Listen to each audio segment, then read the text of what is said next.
Happy Monday and welcome to another edition of Brain Scratch Case Cracked. I'm John Lorden. Thank you so much for spending some time with me here today. Before I start today's episode, I just want to let you all know I have another appearance coming up this year. It was kind of a surprise. I didn't know about it and it's coming together kind of late, so I just wanted to let anyone out there on the East Coast know that I will be appearing at American Crime Fest in New Jersey. So if you want to come meet me, you can do that. You can visit americancrimefest.com to learn a lot more. If you do buy tickets, be sure to use the coupon code CRIME in all caps. You'll get $50 off. It is November 8th, 9th, and 10th. From what I understand, November 8th is just a social gathering that evening, but the 9th and the 10th are when the conference are actually going on. So I do expect to be doing some type of presentation there as well. Stay tuned for more information on that. But let's get to today's case. I want to give a very big thank you to Mary for suggesting this, and of course Christy Arnhart for doing some research, pulling this all together, and writing up today's script. Thank you so much, Christy. This is a case that we like to call Six Screws.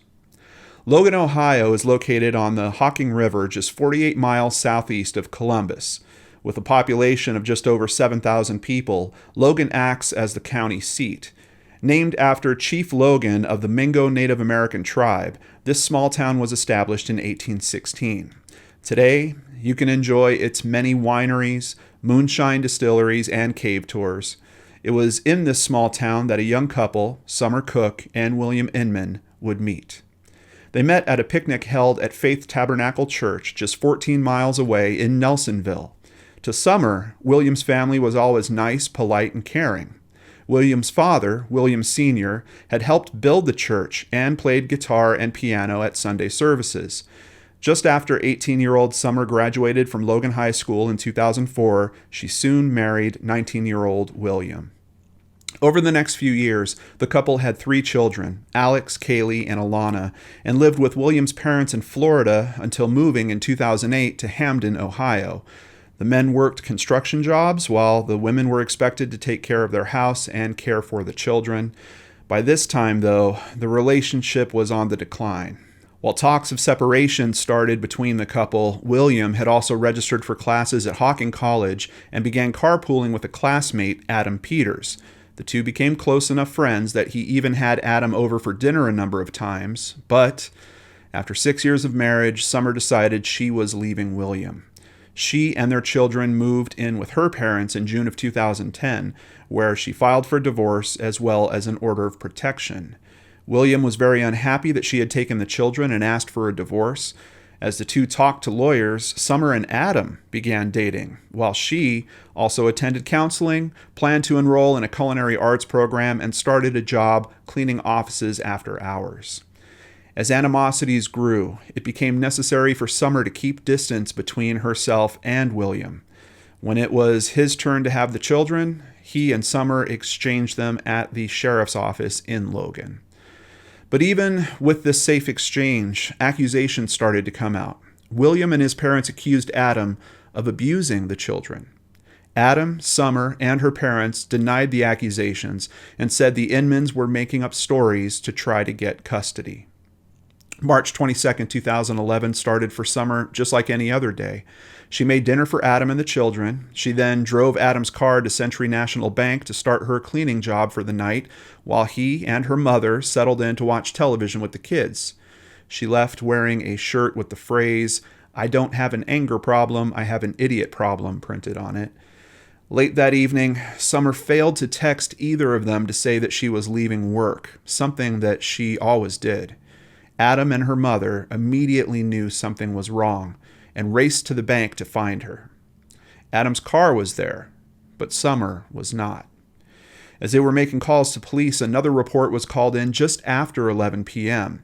2 witnesses claimed that while walking near the bank, they heard screaming and the sound of a taser from the alley next door. When they investigated, they saw 2 men in dark clothing wearing ski masks, standing near a white Crown Victoria. A woman was lying on the ground, and a blonde female was sitting in the driver's seat. When one of the witnesses tried to intervene, they were pepper sprayed as the 2 men threw the woman that was lying on the ground into the back seat of the car and then drove away. Summers' family gave investigators a very short list of possible suspects. Of course, Summer had that order of protection against her husband, so her family demanded that they question William and his family. Early the next morning, investigators brought the Inman family in for questioning. They all answered the same way. They had no idea where Summer was or what had happened to her. They also all had alibis that they corroborated, but even with these denials, officers continued to look into the family. In court documents, Summer claimed her husband threatened to kill her if she ever took the children from him. She also stated that William had taken her pet cats and killed or abandoned them in retribution for a fight. Her in-laws, she said, would gang up on her to try to get her to, quote, work things out. Investigators even went so far as to question the couple's neighbors. They said that the Inman family was ruled by William Sr. and referred to him as hyper, controlling, and scary. One of the officers working on the investigation would state that when he heard that the Inmans had been brought in for the kidnapping, he wasn't surprised. He said that William Sr. was their leader, quote, almost like a king, and everyone in the family does what he says. He felt the family was blinded by loyalty, but William Sr. was blinded by rage. The morning after Summer's disappearance, the Inmans were seen on surveillance video taking their white Ford Crown Victoria to a car wash where they spent almost an hour and a half cleaning the inside.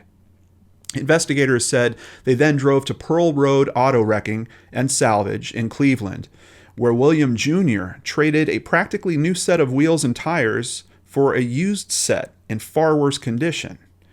Their car, of course, matched the witness description of the getaway car. Investigators felt they had enough evidence to arrest the Inman family. For a week, the Inmans denied all accusations leveled against them. But as investigators started to lose hope, they were given the break they needed. On Tuesday, March 29th, William Jr.'s mother, Sandra, gave a startling confession. She told investigators that she wanted to see her grandchildren more, so she, her husband, and her son forced Summer into their car to discuss the issue. It was my idea, she said in the taped interview. I thought I could talk to her. Sandra stated that William Jr. bound his wife's wrists with plastic zip ties as well as placing one around her neck. The tie was pulled too tight, and as Summer started to suffocate, she began to struggle. Sandra continued, I think he blacked out. He looked at me like, oh my God, Mom, where's the knife? Where's the knife? Where's the knife? And I couldn't find it. I know positively he didn't do it on purpose. With Summer now dead in their car, William Sr. pulled into the parking lot of Faith Tabernacle Church. At first, Sandra thought to put her daughter-in-law's body in the Hocking River, which runs behind the church, but then saw a different option. And then I seen that tank and I was like, well, they won't find her in there. And I was so ashamed of it. From there, Sandra guided deputies to a septic tank behind the church. Investigators removed 6 screws from the lid, and almost immediately they saw a foot sticking out of the tank water. The next thing they noticed was the writing on the t-shirt. It was the same shirt Summer had on the night she was abducted. An autopsy showed that Summer didn't inhale any sewage into her lungs and had bruising on her upper and lower extremities, all of which were consistent with her being dead before she was placed in the septic tank. Police said she was abducted at about 11 p.m., with the coroner placing her time of death between 11 and 11:45. Summer had been killed within 45 minutes of her abduction. Investigators also found that the white Crown Victoria owned by the Inmans and used in the abduction was an old police cruiser with no door handles in the back seat. Even if Summer had not been tased and zip-tied, she would not have been able to get out of the vehicle. The road to the Inman's trial would be a rocky one. Not long after arriving at the Southeast Ohio Regional Jail in Nelsonville, Sandra Inman tried to end her own life by jumping from the second level of an indoor common area. She was treated at a hospital and returned to the jail.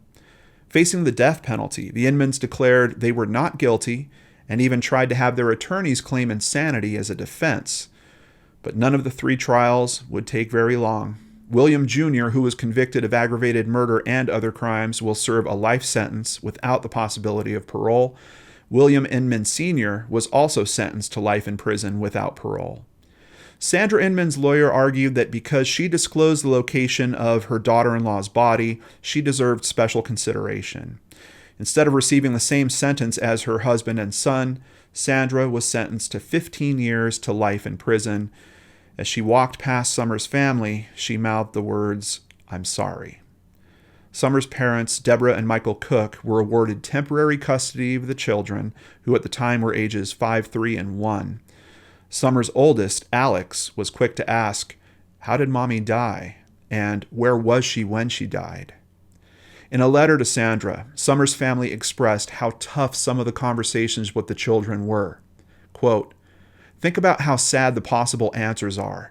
Daddy killed Mommy. Daddy strangled Mommy. Daddy and Papa tortured and strangled Mommy.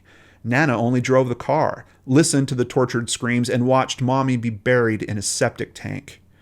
Sorry, Alex, you will never have a Mommy or Daddy," the letter continued. Alex still asks, "When can I see Nana? Oh, I'm sorry, Alex, you'll never grow up with Nana either. How long will he cry about losing so many people he loves?" Summer's mother also told the Columbia Dispatch about another heartbreaking exchange between the children. "About 6 months ago, I heard Alex asking Kaylee if she wanted to call me Mommy. Kaylee said, 'No, she's Grandma.' Alex said, 'But if we don't call her Mommy, we'll never have a Mommy.'" Case cracked. And heart cracked. That story just really, really breaks my heart. It always gets me when children are involved in disputes like this. And I know that emotions can run high in separations, but taking this type of action, I don't get it. And it's interesting because I've looked into enough cases now where I do see cases where it seems like in-laws can be part of what's going on in that case. And here we're talking about a case cracked that directly points to that. I want to give a big thank you to Dispatch.com, TripAdvisor, Wikipedia, ABC News, CBS News, WSAZ.com, Daily Mail, Fox News, and Cleveland.com for information contributing to this story.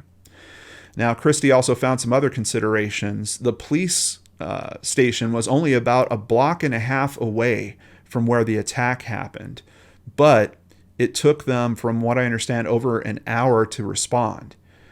Why? I have no idea. We've got one of these witnesses that was accosted. Someone was literally pepper sprayed when they were trying to intervene on this. Why it took police so long, I don't know. Would it have really helped in this case? There's no way to know. I don't know that we really got the real story about what happened.